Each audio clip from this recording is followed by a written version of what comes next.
What's good, y'all, and welcome to a new video. I'm it, but we don't care. New update is absolutely ridiculous, so let's have a look at it. Alright, so straight off the bat, there's obviously going to be one activity skin chest and 15 summons. Seems nice, but the important part comes already right here. Summons. They're going to reduce the summons needed to summon a legendary by 10%, so from 200 down to 180 is the pity start, and now you can get a legendary at 200 guaranteed rather than 220. They are also going to reduce the Lord pity on ancients by 15, guaranteeing you a ancient legendary lord at 200 rather than 215, so it's going to be more than 195 to 198.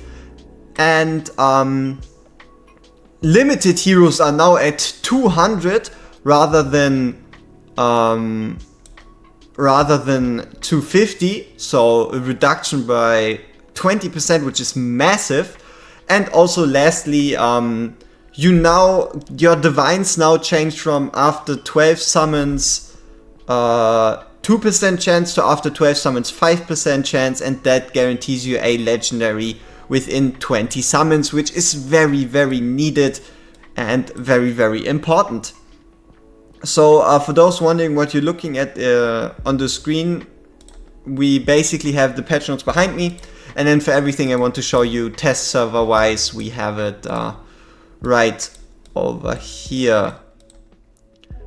But yeah, we don't really need it here too much. So basically what they did with Valkyria is, okay, we take her ability from the basic attack, change it into a talent, and add a little extra effect, which is when an enemy dies in her range, she increases her damage by 15%, which can be really useful for a couple circumstances. So overall a solid buff, but nothing too crazy. So next off we have Kai. So basically for Kai, they made sure that his talent works better now, and that he places them adjacent to him rather than random anywhere. They increased the initial rage, they changed a couple damage variants. Overall he hits now 10 instead of 8 targets. They changed the way his ability works to giving him rage per enemy hit, doubled for flying units rather than having a chance to be used twice. And overall, they gave him a buff that boosts marksman's damage on the field, making him more relevant. But it still isn't a big fix. He's still kinda meh, but if you're looking for an AoE marksman, he can be your guy. Apparently they revamped hero tags. Is what it is. Guild Wars Season 6, interesting enough. They changed a couple updates. Guild War, the fact how everything works, and now we come to the juicy part, and that is the Gladiators Gauntlet. So the way that works is, for our server, the top 256 guilds are going to, after the GVG season, enter into kind of like a tournament knockout style bracket with extra rewards, extra skins, and the like. You basically are going to get a different GVG map, so you have to reset your garrison and such. And if you're already on the note of GVG, I know it's skipping stuff a bit, but or was it already in here? No per round victory. Yeah, it is right here. So there's a lot of text right here, so I try to make it quick. But basically, after you garrison in Guild War, the gear info at the time of the garrison will be immediately recorded. Afterward, you can view, manually update the gear. Basically, what that means is you put units in, it fixes the gear, you can view what gear you put in, and unless you specifically go in there and change the pieces there, they're going to stay. So we get fixed stats, or basically fixed sets, fixed gear, gear screenshotting, however you want to call it, for GVG. The gear sets you put on your characters are fixed unless you make the choice to specifically take them off.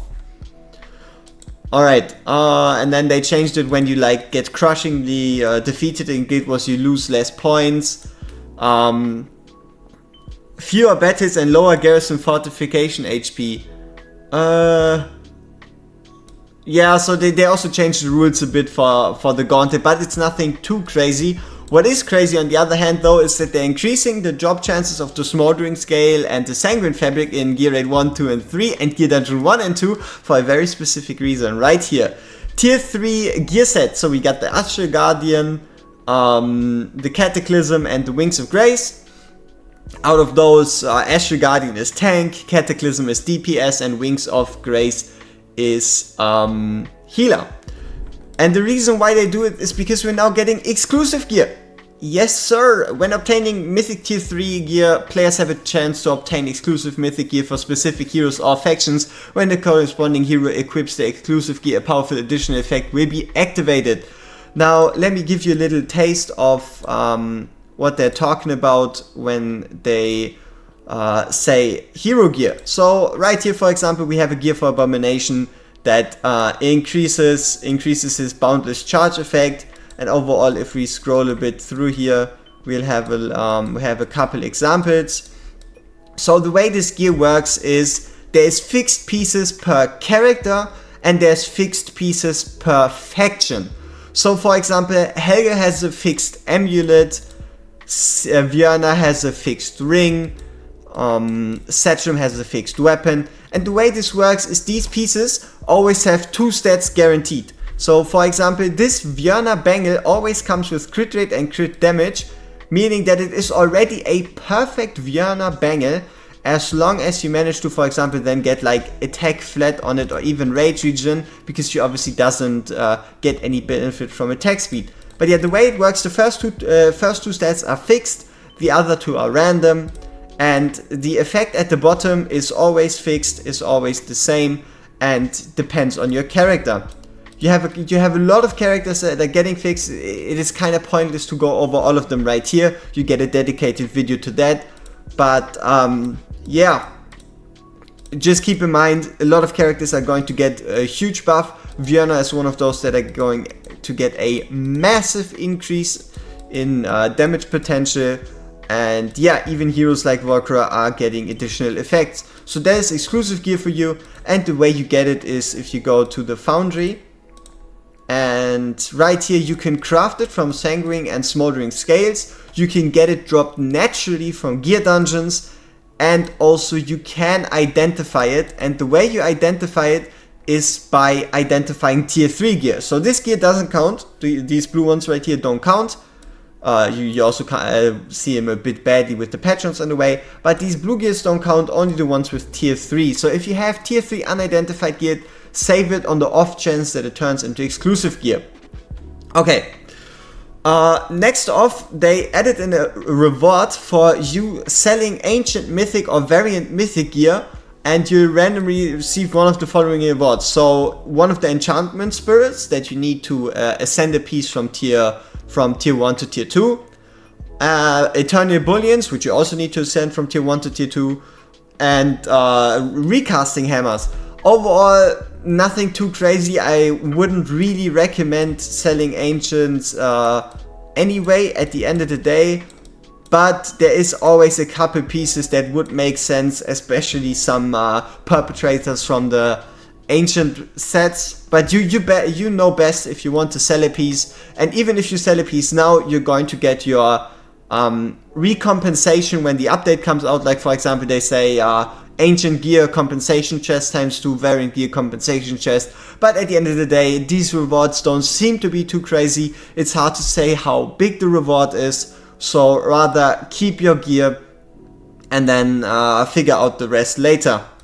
Next off, we have the thumbs up feature also in the hero interface. So right here you can see these pieces also are getting a thumbs up, which should make gear sorting a bit easier. But gear selling, you are still not able to sell pieces that are enhanced and the like. As far as I can tell, even though there was a warning for me to be careful that enhanced gear could be sold. Next up, they changed the daily quest. The way it works is the more daily, weekly and monthly quests you do, the better the rewards become. And daily quest adjustment is pretty much they changed it from successfully enhanced gear, which means you would have to spend gold outside of the enhancement event, to you just have to basically they completely removed it, and then you have just do your faction trail and also just equip or obtain one piece from the dailies, which is super simple. They changed the reward from Odyssey, achieving an S for 3 different bosses, to an unpolished legendary soulstone. So yeah, one unpolished legendary soulstone for everybody. And they added a new achievement called the Dungeon Master, which is another unpolished soulstone for everybody. Added new achievements and methods related to Immortal Codex and Tide, might as well. They changed to 120 days logins. Is what it is. Skin shop, if you want Hollow, Oleg and Hatsit and you didn't have the chance to get them in the original event, feel free to get them there. And then last up, we have added chapter 10. We now have the ability to play chapter 10, obviously only on the 11th, but yeah, this is going to be chapter 10. And also now something very, very interesting and something very important that you can already see on the side here is we're getting a fixed good reward slot.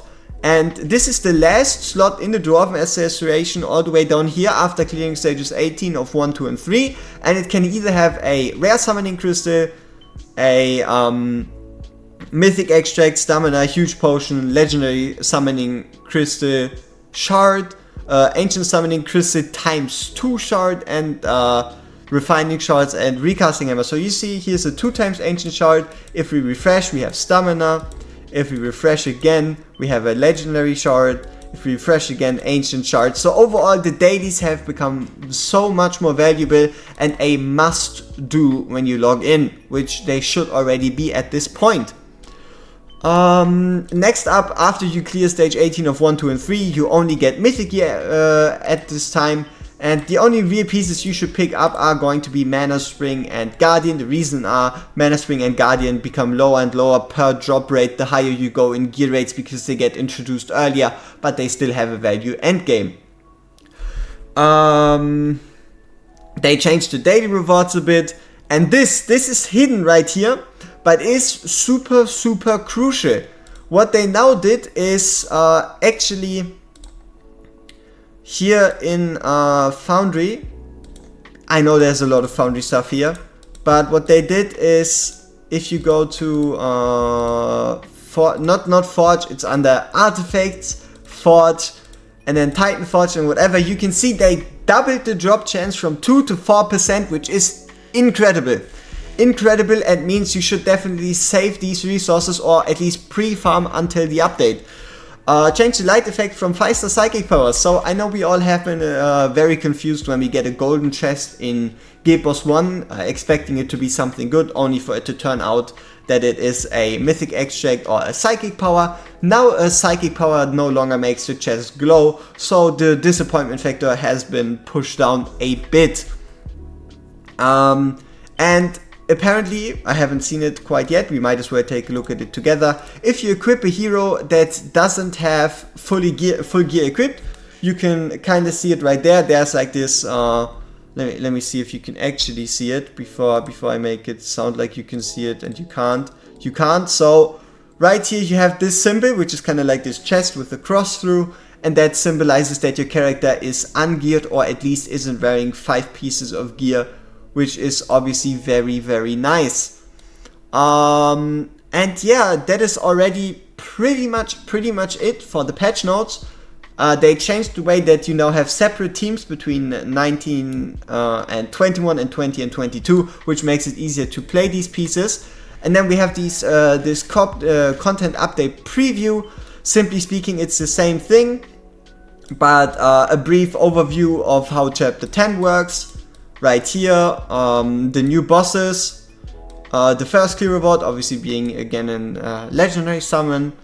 Here a brief overview of how this gear works, and then the 3 gear sets. But the most important part that I find super interesting is down here, that at the 22nd of August, 22nd of November, we're getting a exclusive artifact shard summon, which means we're going to collect shards to summon an exclusive artifact for a character.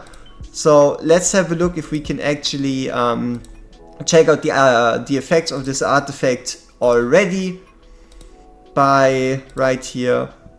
Yeah, Falcon's Crest. So what it does is it increases anti-air damage by 15%, and her scatter shots can bounce one additional time to hit, dealing 40% damage, which sets a very nice precedent in a sense, where they could potentially just give us the better or more popular exclusive artifacts as a shard summon, overall allowing us to get our hands on them better. So yeah, this has been the update review. Obviously there's a lot to cover. I probably make a separate video just telling you to save your resources for specific things. But this has been it, and we see each other in the next one. Peace!